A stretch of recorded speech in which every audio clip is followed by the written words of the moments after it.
2024 সালে ব্র্যান্ড পিসি কে কিনবে, কেন কিনবে, তাও আবার 64,000 টাকা দিয়ে। আমাদের কাছে এমএসআই পাঠাইছে তাদের ডিপি 180 সিরিজের একটা ব্র্যান্ড পিসি, যেটার দাম হচ্ছে 64,000 টাকা। এইটা আজকে আমরা নেড়েচেড়ে দেখার চেষ্টা করবো এর মধ্যে কি আছে বা না আছে, এটা ওয়ার্থ ইট কিনা এবং এটা কাদের জন্য বানানো হয়েছে, why it exist in this art. আপনাদের সাথে আছে আমি অনুজামান, ফিরে আসছি ইন্ট্রোর পরে।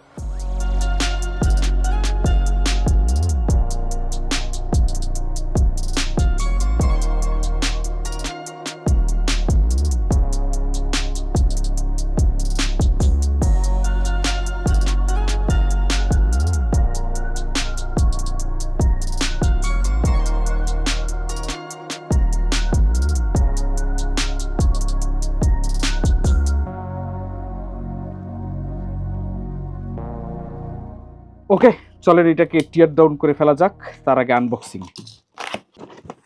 এমএসআই এর বেশ কিছু প্রিবিল্ড সিস্টেম আমরা দেখছিলাম কম্পিউটেক্সে, খুব সুন্দর সুন্দর, তবে ওইগুলো ছিল গেমিং সিস্টেম। বাংলাদেশে প্রিবিল্ড গেমিং সিস্টেম খুব একটা পপুলার না, বিকজ প্রিবিল্ড গেমিং সিস্টেমের থেকে কাস্টম গেমিং সিস্টেম সবাই প্রেফার করে। তো this is not a gaming system, this is basically একটা বিজনেস অফিস কর্পোরেট সিস্টেম। আর কিছু আছে বক্সের মধ্যে? নাই। ভালো কোয়ালিটির স্টাইরোফোম দেয়া আছে, এই কারণে মনে হয় বাড়তি চার্জ। যারা অফিসের জন্য কয়েকশো ইউনিট কিনতে চাচ্ছেন, তাদের ইউনিটগুলো যাতে কোনোটা ভেঙে চুরি না যায়, এই কারণে হাইসে হাইসে বলতেছি, but it is a fact. তাহলে সিস্টেমটা আপাতত পাশে রেখে দেই। বক্সের মধ্যে কি কি আছে দেখি। Feels like a keyboard. Keyboard mouse দুইটাই আছে, খুব বেসিক কিবোর্ড, খুব basic mouse, ultra basic mouse. মাউসের মধ্যে স্ক্রল হুইল আছে, দুইটা বাটন আছে এবং ওয়্যার্ড মাউস, সো কোনো ব্যাটারি বুটারি ঝামেলা নেই এবং ওয়্যারলেসও নাই। কিবোর্ডও ওয়্যার্ড কিবোর্ড, খুব বেসিক। কিবোর্ডের মধ্যে সবগুলো বাটনই আছে কিন্তু কম্প্যাক্ট করে ফেলা হয়েছে। এটা একটা 98% কিবোর্ড। এটার মধ্যে প্রিন্ট, স্ক্রিন, ডিলেট এই বাটনগুলো নাই। এই ডিলেট অবশ্য আছে, এই ডেল। তবে 98% কিবোর্ড, ওই বাটনগুলো অফিসের কাজে মাঝে মধ্যে কাজে লাগে, প্রিন্ট, স্ক্রিন, তারপরে ডিলেট। তো যেহেতু অফিসিয়াল পারপাজে বানানো হয়েছে, সো ওগুলো থাকলে ভালো হইতো, বাট কাজ চলে যাবে আর কি, বেসিক কাজ। এবার এইখানে কি আছে দেখি। মণি মুক্তা কয়েকটি স্ক্রু দেয়া আছে, যার মধ্যে দুইটি পাওয়ার সাপ্লাই স্ক্রু মতো, কয়েকটি মাদারবোর্ডের স্ক্রু মতো, এসএসডি স্ক্রু আছে দেখা যায়, একটি পাওয়ার কেবল, ফিউজ দেয়া আছে এই টাইপের একটা ভালো মানের পাওয়ার কেবল বলতে হচ্ছে, এবং একটি সেটআপ পাওয়ার। এই টাইপের সেটাকে কি বলে, যে সেটআপ পাওয়ার এবং ডাটা একসাথে ট্রান্সফার হয়, এটা প্রবাবলি ডিভিডি ড্রাইভের জন্য দেয়া হয়েছে। ওকে, দেখবো না আমরা চেক করে। এবং এইখানে আছে একটা বাটন, বাটনটা কই লাগাবো, এটা প্লে বাটন, দেখে মনে হইতেছে আপনার কোনো অডিও প্লেয়ারের বাটন। আর দেয়া আছে একটি সেটা এক্সটেন্ডার পাওয়ার সাপ্লাই থেকে বের করার জন্য, আর দুইটি সেটা কেবল। তো এই হইতেছে আমাদের বক্স কন্টেন্ট। এইবারে মেইন সিস্টেমটা দেখা যাক।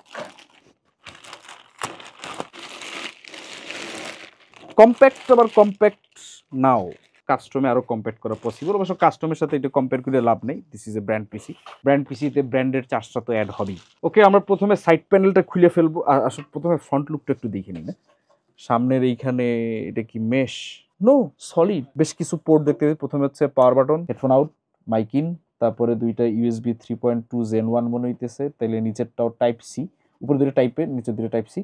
তারপর একটা ইন্টারেস্টিং জিনিস দেওয়া আছে, এটা হচ্ছে কার্ড রিডার, একটা এমএমসি, একটা মাইক্রো এসডি। নাইস। এখানে এমএসআই লোগো। পেছন দিকে কোনো ভেন্টিলেশন নাই, এই দিকে অবশ্য ভেন্টস আছে। ওকে, এইবারে আমরা এটাকে খুলে ফেলার চেষ্টা করি, কিন্তু এইখানে একটা ওয়ারেন্টি স্টিকার দেয়া আছে, ফ্যাক্টরি সিলড। পেছন দিকে আমরা দেখতে পাচ্ছি 4টা স্লট আছে, মানে জিপিইউ বসানো যাবে, কিন্তু বড় জিপিইউ বসানো যাবে না, কারণ কেসটা অত বড় না। আর এইটা ব্ল্যাক কালার করে নাই, একটু কস্ট কাট করছে, আলমারির মতো একটা ফিল দেওয়ার চেষ্টা করছে। মাদারবোর্ডটা এক্স্যাক্টলি কি, যদিও H610 এটা আমরা জানি, কিন্তু কোন কোম্পানির এমএসআই হবে কোন একটা H610, খুললে আরো ভালো বুঝতে পারবো। পিছন থেকে যা দেখতে পারতেছি, পিছনে এটার মধ্যে দুইটা পোর্ট আছে, HDMI ডিসপ্লে পোর্ট, তারপরে একটা ভিজিএ পোর্ট। ক্যাপগুলো খুলে ফেলি। ডিসপ্লে পোর্ট, HDMI, না দিস ইজ নট ভিজিএ, এটা মনে হয় কনসোল। কোনটা কনসোল কানেক্ট করার জন্য একটা ওয়ে রাখা হয়েছে। তারপরে দুইটা ইউএসবি 2.0 টাইপে মনে হইতেছে, এটা 3.2 Gen 1 হবে। তারপরে এটা 2.5 জিবি ল্যান। এই যে কর্পোরেট ব্যাপার স্যাপার দেখা যাইতেছে। একটা 610 বোর্ডের মধ্যে 2.5 জিবি ল্যান, যেখানে আপনার 760 790 বোর্ডের মধ্যে আমরা 2.5 জিবি ল্যান অনেক সময় দেখি না, কিন্তু এখানে আছে। তারপরে আরো দুটো ইউএসবি পোর্ট আছে, এগুলো 2.0ই হবে। তারপরে আরো একটা ইথারনেট, কিন্তু এটা হচ্ছে 1G, মানে কানেক্টিভিটির জন্য ভালোই দেয়া আছে। এবং মাউসের একটা যে PS2 কানেকশন দেয়া আছে, এখনো এটা জীবিত আছে। তারপর একটা পাওয়ার সাপ্লাই দেয়া আছে। এখন এটা না খুললে পরে বিস্তারিত দেখা যাচ্ছে না, খোলার জন্য আমাদের দরকার একটি স্ক্রুড্রাইভার। এখানে এই কনসোল পোর্টটা দেয়া আছে হলো গিয়ে যারা সার্ভারের মেইনটেনেন্সের জন্য, সার্ভার রান করার জন্য, বা এটারই একটা সার্ভার বানাই ফেলতে চান তাদের জন্য। তো আমরা পাই গেছি জম স্ক্রুড্রাইভার। খুলে দেখি ভিতরে কি আছে। টিচিং ফাক, ভিতরে পেইন্ট দেয় নেই, যাক, না দিলে কিছু করার নেই। এইবারে কাহিনী দেখা যাবে। এই হচ্ছে পাওয়ার সাপ্লাই। পাওয়ার সাপ্লাইটাকে খুলে ফেলি। এমএসআই বলতেছে এটার মধ্যে একটা 500 ওয়াটের পাওয়ার সাপ্লাই আছে। রেটিংটা একটু দেখার জন্য আমরা এটা বের করে ফেলি। লেটলি এমএসআই ভালো পাওয়ার সাপ্লাই বানাইতেছে, আই হোপ সেগুলোর কিছু একটাই হবে। আর যেহেতু ব্র্যান্ড পিসি, সো তারা তাদের সুনাম বজায় রাখার জন্য চেষ্টা করবে যে ভালো কিছুই দেওয়ার জন্য। ইউজুয়ালি কাস্টম পিসিতে হয় কি, আমরা এক একজন এক এক কোম্পানির পাওয়ার সাপ্লাই পছন্দ মতো, বাজেট মতো নিতে পারি, কিন্তু ব্র্যান্ড পিসিতে এই সুযোগগুলো থাকে না, এগুলো প্যাকেজ আকারে আসে। এই জন্য ওরা চেষ্টা করে অফিস এনভায়রনমেন্টে এগুলো এমনভাবে দেওয়ার জন্য যাতে লং টাইম কোনো নাড়াচাড়া না করা লাগে। টেকনিক্যালি পাওয়ার সাপ্লাই সবকটি স্ক্রু খোলা হয়ে গেছে। এই মামাও একটু ঝামেলা করে, কঠিন ব্যাপার। Swing power supply MSI FSP থেকে নিস। FSP one of the largest OEM company, নিজেরাও পাওয়ার সাপ্লাই বিক্রি করে, বাংলাদেশে এগুলো আলাদা ইম্পোর্ট হয়। ডিস্ট্রিবিউটর হচ্ছে স্মার্ট টেকনোলজিস। তো যা পরে দেখতে পাইতেছি একটা 500 ওয়াটের পাওয়ার সাপ্লাই, বাট রেটিং হোয়ার? কোথাও কি কোনো রেটিং তোমরা দেখতে পাচ্ছ? Model number FSP 500-50 AAC। পাওয়ার সাপ্লাইটা হচ্ছে FSP 550 AAC। এইটার রেটিং হইতেছে, এটা হচ্ছে একটা ATX 12 ভোল্টের পাওয়ার সাপ্লাই, ATX সাইজের, 80+ bronze certification. That is good, কারণ এই প্রাইস রেঞ্জে ডেল এইচপির পাওয়ার সাপ্লাই গুলা 180 ওয়াট থেকে 200 ওয়াটের বেশি হয় না। আর রেটিং কি থাকে না থাকে, যাই হোক, দিস ইজ গুড। পাওয়ার সাপ্লাইটা 500 ওয়াট, দ্যাট মিনস আমরা এই সিস্টেমের মধ্যে একটা মিড রেঞ্জের জিপিইউ ইনস্টল করতে পারবো। অবশ্য ডুয়াল ফ্যানের বেশি হইলে পরে ঝামেলা হবে, ঝামেলা হওয়ারই কথা। যাই হোক, পাওয়ার সাপ্লাইটাকে এখন একটু পাশে সরাই রাখি। এখন আমরা সামনের দিকে তাকাই। এইখানে আমরা দেখতে পাইতেছি এমএসআই এর একটা, এটা হচ্ছে TPM 2.0। উইন্ডোজ 11 ইনস্টল করতে গেলে এই জিনিসটা লাগে। তবে এই জিনিস এখনকার মাদারবোর্ড গুলো বিল্ট ইন থাকে, এটা আলাদা দিছে কেন কে জানে, মানে বোর্ডটা মনে আগে বানাই ফেলছিল, পরে এটা দিয়ে দিছে আর কি। যাই হোক, এটাকে এখন বাইরে রাখি। আমরা কানেক্টিভিটির জন্য অ্যাডাপ্টার গুলো খুঁজতে যাচ্ছি, কি কি অ্যাডাপ্টার দেয়া আছে। এইখানে এই জিনিসটা কানেক্ট করা, এই হচ্ছে আমাদের ওয়াইফাই অ্যাডাপ্টার। ওয়াইফাই অ্যাডাপ্টারটাকে আমরা খুলে বের করে নিয়ে আসতে পারি কিনা দেখি। এইটার মধ্যে সিপিইউ হিসেবে দেয়া আছে ইন্টেল কোর i5 13 জেনের 13400, আর এটা কুলার দেয়া আছে একটা স্টক কুলার, সাথে একটা 8GB মেমোরি 3200 মেগাহার্টজের। এই যে এইটা 3200 মেগাহার্টজের এই মেমোরিটা কোনো হিটসিঙ্ক নাই। একটা পিসিআই স্লট দেয়া আছে, এটা 610 একটা মাদারবোর্ড, বাট এইখানে প্রচুর মসফেট দেখতে পাইতেছি, হুইচ লুকস গুড। মানে প্রফেশনাল সিরিজের জিনিস তো, এই জন্য মাদারবোর্ডটা জেনারেল কনজিউমার গ্রেডের মাদারবোর্ড থেকে একটু বেটার। তো যারা আর কি অফিস এনভায়রনমেন্টে ব্র্যান্ড পিসি ব্যবহার করেন তাদের জন্য this could be an option. এখন এইটা একটু ভালোভাবে নজর দেওয়ার জন্য আমরা মাদারবোর্ডটাকে খুলে বের করে নিয়ে আসলে কি হয়। মাদারবোর্ডটা খুলে বের করে নিয়ে আসলে আমাদেরকে বেশ কিছু কানেক্টরকে উন্মুক্ত করতে হবে। এটা অডিও খুলে ফেললাম। এটা হচ্ছে কনসোল, কনসোলটাকে আমরা আগেই খুলে ফেলেছি। ফ্যানটা খোলা লাগবে কি? ফ্যানটা মনে হয় খুলে ফেলতে হবে। এই হচ্ছে আমাদের ফ্যান। ফ্যানটা কোথায় কানেক্টেড আছে? Brushless fan. ব্রাশলেস ফ্যান হওয়ার কারণে সাউন্ড একটু কম হওয়ার কথা। টেকনিক্যালি পাওয়ার সাপ্লাইটা ঝুলতেছে, পাওয়ার সাপ্লাইটাকে বের করে নিয়ে আসতে পারলে ভালো হয়। প্রথমে আমরা ইপিএসটা খুলে ফেলি, তারপরে 24 পিন। ওকে, 24 পিন খোলা গেল। এবার পাওয়ার সাপ্লাই ভাইকে সামনে আবার একটা কেবলটাই দিয়ে আটকাই দিছে, কেটে দিছে, কেটে দিলাম। ফ্রন্ট প্যানেলটা ভালো আছে, একটা জ্যাকের মতো, সো প্যারা নাই। এখন মাদারবোর্ডটাকে বের করে নিয়ে আসার জন্য আমাদেরকে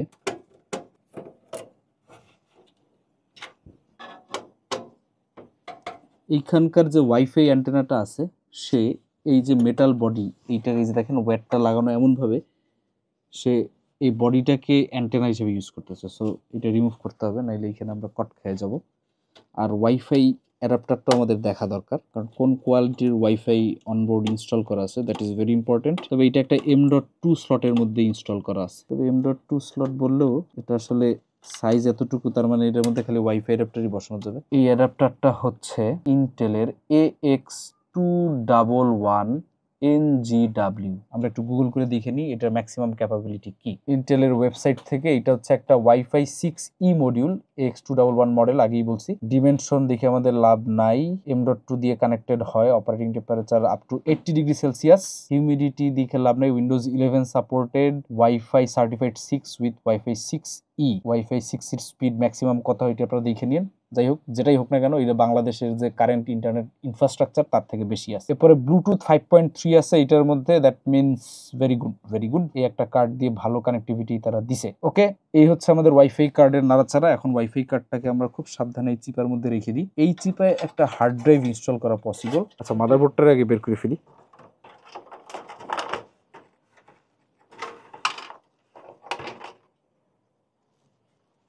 এই হচ্ছে আমাদের মাদারবোর্ড। এখন আমাদের ছোট বক্সটার মধ্যে এই জিনিসটা ছিল, এবং this could B A drive cap, or কি বলে, এইটা যদি একটা ড্রাইভের জায়গা হয়ে থাকে তাহলে এইখান থেকে কোনো একটা খুলে আমাদের ওইটা লাগাইতে পারা উচিত। আমরা এটাকে খুলে ফেলার চেষ্টা করবো। একটা স্ক্রু দেখা যাইতেছে, তো কুড বি ইজি। কোনো ধরনের কোনো ক্ল্যাম্প মেকানিজম দিয়ে আটকে আছে হয়তো। ফ্রন্ট প্যানেল যখন খোলা হয়ে গেছে তাইলে এখন ডিভিডি ড্রাইভ এইখানে ইনস্টল করা যাবে। আর ডিভিডি ড্রাইভটা অ্যাক্সেস করার জন্য এই প্যানেলটা খুলে আসার কথা। এটা বেসিক ক্ল্যাম্প দিয়ে লাগানো, চলে আসছে। এটা ডিভিডি ড্রাইভের ডোরের উপরে লাগাই দিলে পরে সেইখানে পারফেক্টলি ফিট হয়ে যাওয়ার কথা। সিমলেস ডিজাইন থাকবে যাতে কেসের আউটলুকের সাথে কোনো ধরনের কোনো গ্যাঞ্জাম না হয়। এখন অনেকেই প্রশ্ন করতে পারেন, ভাই এই যুগে আসিয়া ডিভিডি ড্রাইভ দিয়ে কি করিব? আপনার আমার মতো যারা কাস্টম পিসি ইউজার আছে তাদের আসলে কিছুই করিবার নেই। কিন্তু আপনাদের যদি হাসপাতালে যাওয়ার অভিজ্ঞতা থাকে, আপনারা জানেন যে এখনো হাসপাতালগুলোয় যে এনজিওগ্রাম হয়, এমআরআই হয়, এই ধরনের অনেক টেস্টের যে ক্যামেরার যে ফুটেজটা থাকে সেটা কিন্তু রেকর্ড করা হয়। ওইগুলোর রিপোর্ট ওই আকারেই আসে যাতে ফিউচারে যদি কোনো সার্জারি দরকার হয় বা রিং বসানোর দরকার হয়, যেমন আমার পরিচিত এক ভাই রিসেন্টলি রিং বসানোর অ্যাটেম্প্ট নিচ্ছেন, তার এনজিওগ্রাম হয়েছে একাধিকবার। তো সেই সব ক্ষেত্রে ওইগুলো কিন্তু রেকর্ড করা হয়, এবং ওই রেকর্ডগুলো কিন্তু ডাক্তার, স্পেশালি হসপিটাল এনভায়রনমেন্টে, ওগুলো কিন্তু সিডি বা ডিভিডি আকারেই থাকে। তো সেইগুলো প্লেব্যাক করার জন্য এই টাইপের এনভায়রনমেন্টে এই ধরনের ব্র্যান্ড পিসি, মানে যে পিসিগুলার খুব কাস্টমাইজেশনের দরকার নাই, হুটহাট উইন্ডোজ যাবে না বা বিসট দিবে না, এই টাইপের সিস্টেমে ডিভিডি ড্রাইভ এখনো প্রচুর দেখা যায়। So you have to consider that part as well. তো যাই হোক, এটা এইখানে এইভাবে বসে যাবে ড্রাইভের উপরে। আর এই কেসটার মধ্যে আমরা ড্রাইভটা বসাইতে পারবো। কেসটারে আমরা খুলে ফেলি, এখানে দুটো স্ক্রু দিয়ে লাগানো দেখতে পাচ্ছি।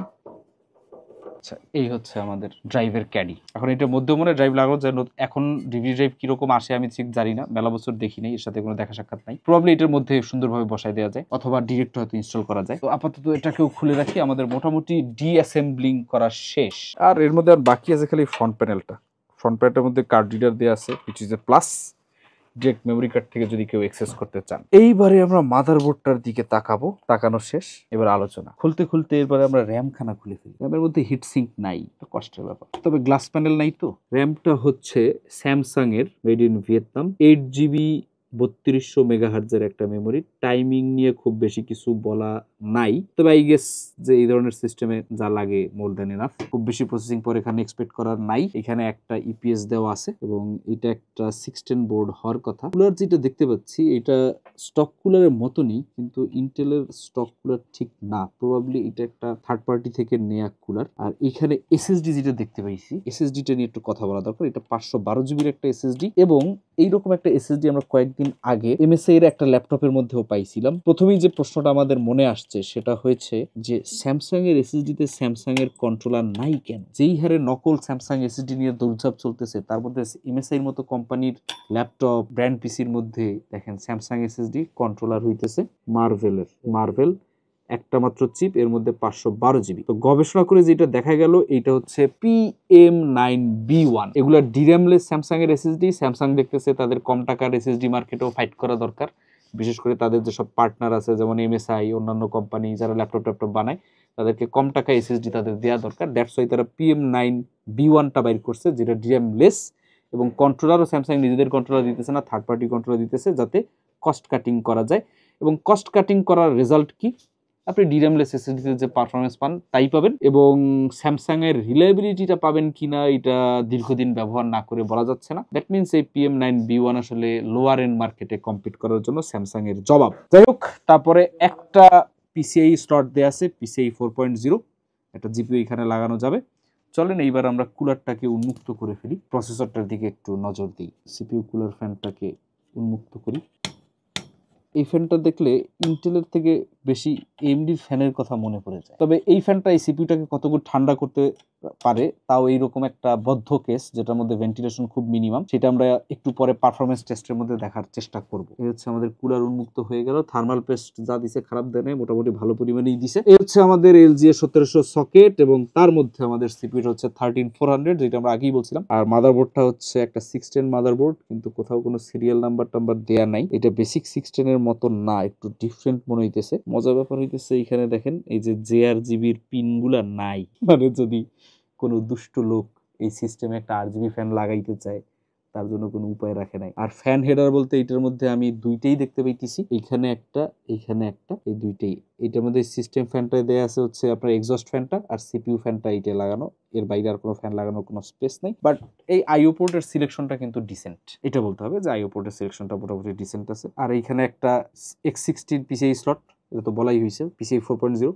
আর এইখানে আরেকটা X1 স্লট দেয়া আছে। আর চিপসেটটা দেখেন, A16 চিপসেট। ব্র্যান্ড পিসি বুঝলে তাই বলে একটা কভার তো দেওয়ার চেষ্টা করতে পারতো, তাও দেওয়ার প্রয়োজন বোধ করে না। যাই হোক, যা দিছে দিছে। এখন এই ব্র্যান্ড পিসির সাথে আমরা যদি কাস্টম পিসি কে মিলাই তাইলে হবে না। এই 13400, তারপরে একটা 500 ব্রঞ্জ রেটের পাওয়ার সাপ্লাই, একটা H16 বোর্ড, 8GB 3200 বাসের মেমোরি, একটা ওয়াইফাই 6 কার্ড, এই সব কিছু মিলে আপনার 64,000 টাকার আশেপাশে হবে না কাস্টম পিসিতে। কাস্টম বিল্ড করলে এই সেম কনফিগারেশন আপনি অনেক কম টাকায় করতে পারবেন। তাইলে এই সিস্টেমটা কারা নেবে? আগে আমি বলছিলাম হসপিটাল, বিভিন্ন কর্পোরেট অফিস টফিস যারা আছেন তারা অনেকেই কাস্টম পিসি নিতে চান না, কারণ ওইখানে মাঝে মধ্যে উইন্ডোজ দেওয়া লাগতে পারে, এটা ওটা করা লাগতে পারে, এগুলোর প্যারাটেরা আছে কম বেশি। এবং এইসব কারণে ব্র্যান্ড পিসি কিন্তু বড় বড় কোম্পানি সবাই বানায়, ডেল বানায়, HP বানায়, অ্যাসুস বানায়, MSIও বানায়, এবং এইগুলো প্রিবিল্ড অবস্থায় আসে। কিন্তু আনফরচুনেটলি এটার মধ্যে কোনো উইন্ডোজ দেয়া নাই। এটা রিকোয়েস্ট করলে হয়তো সেলার শপ থেকে উইন্ডোজটা দিয়ে দেওয়া হয়, এবং সেসব ক্ষেত্রে হয়তো একটা জেনুইন উইন্ডোজ ইনস্টল করে নেওয়ার পরামর্শ থাকবে, যাতে আপনার পরবর্তীতে উইন্ডোজ রিলেটেড ইনস্টেবিলিটি ইস্যুগুলো কম হয়। তো সেই সব ক্ষেত্রে এই যে ডিভিডি টাইপ দেখতেছেন, তারা হচ্ছে কাস্টমার, এবং তারা আমার দেখা 80% ক্ষেত্রে আপনি হসপিটালে খুব একটা আপনি কাস্টম পিসি দেখবেন না, দেখবেন আইদার HP, ডেল অথবা MSI বা অ্যাসুস, এই টাইপের ব্র্যান্ড পিসি গুলাই থাকে, এবং সেগুলো তারা বেশি টাকা দিয়েই কেনে। তো যাই হোক, মোটামুটি আমরা আমাদের টিয়ার ডাউন কমপ্লিট করে ফেললাম, কোথায় কি কি কম্পোনেন্ট আছে সব সম্পর্কে একটা আইডিয়া পাওয়া গেছে। এইবার চলেন আমরা একটু পারফরমেন্স দেখার চেষ্টা করি। পারফরমেন্সের মধ্যে আমরা আহামরি উড়াধুরা কোনো টেস্টিং করবো না, বেসিক্যালি টেম্পারেচার কেমন, SSD রিড রাইট স্পিড কেমন, এই জিনিসগুলোই আমাদের দেখা দরকার, যাতে একটা বেসিক আইডিয়া পাওয়া যায়। এবার এটাকে অ্যাসেম্বল করে ফেলি, তারপরে চলেন পারফরমেন্স টেস্ট শুরু করি। ওকে, আমরা এটার মধ্যে উইন্ডোজ সেটআপ করে ফেলছি। আমরা এখন 13400 এর দৌড় দেখবো। সিনেবেজ 423 ইনস্টল করা আছে। ব্যাকগ্রাউন্ডে আমরা এখন হার্ডওয়্যার ইনফো চালু করে রাখবো, সো দ্যাট আমরা এটার টেম্পারেচার সম্বন্ধে একটা আইডিয়া পাই যে কি অবস্থা। আমরা সিঙ্গেল কোর মাল্টি কোর দুইটাই দেখার চেষ্টা করব। আমাদের সিঙ্গেল কোরের সোফার কুশন প্রায় হয়ে গেছে, দেয়াল আর জানালার একটু কর্নার বাকি আছে, দেখে কি হয় কাহিনী, কিন্তু মনে হইতেছে সময় খারাপ লাগবে না, দ্রুত শেষ হওয়া বাছা। জানালার শেড গুলো আবার একটু সময় নিতেছে। 1679 পয়েন্টস পাওয়া গেল।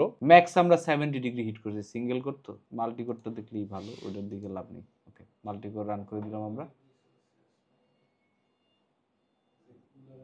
মাল্টি করে আমাদের খুব বেশি সময় লাগার কথা না, খুব দ্রুত গতিতে আমরা এগিয়ে চলেছি, এবং এই সময় আমরা যদি টেম্পারেচার দেখে, অবশ্য এত অল্প সময় স্ট্রেস দিয়ে টেম্পারেচার নিয়ে বেশি কথা বলা ঠিক না। অ্যাভারেজে আমরা দেখতে পাইতেছি 84 এর মতো কোর টেম্পারেচার, 92 একবার হিট করছিল, 85 94 এর মধ্যেই আছি, 85 86। আমাদের রান 87, ম্যাক্স কোথাও কোনো একটি কোর 96 হিট করেছিল, কিন্তু কারেন্ট 75 এ ড্রপ করতেছে। দ্যাট মিন্স আমাদের টেস্ট প্রায় শেষ।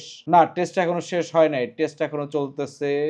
ওকে ওকে ওকে, প্রায় এবার শেষ হয়ে যাবে, এবং শেষ 14,277। চলুন এবার আমরা একটু হালকা গুগল করে দেখে নিই এভারেজ কে কত পাচ্ছে।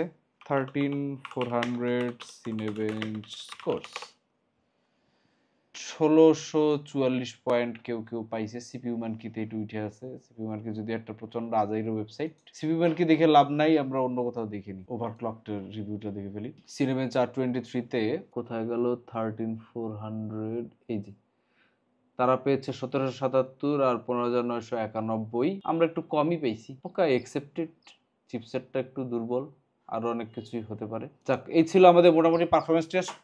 টুকটাক আইডিয়া পাওয়া গেছে। বাকি রইল আমাদের স্যামসাং PM9B1 এসএসডি, ডিরামলেস স্যামসাং এর সস্তা এসএসডি কেমন পারফর্ম করে, এটা একটা আমরা ক্রিস্টাল ডিসমার্কে এটা মেরে দিই, দেখি কি হয়। যাই হবে, ভালো কিছু হবে না। স্যামসাং স্মার্টফোন থেকে শুরু করে সবখানেই প্রথমে দামিদের সাথে টক্কর দেয়, পরে একটা ভালো জায়গায় আসলে পরে আবার কম দামেও খেলাধুলা করে। সেই জিনিসটা আবারও দেখা দিতেছে। সিকুয়েন্সিয়াল স্পিডে 8GB ফাইলে 3525 রিড পাওয়া গেল, এখানে ঠিক আছে।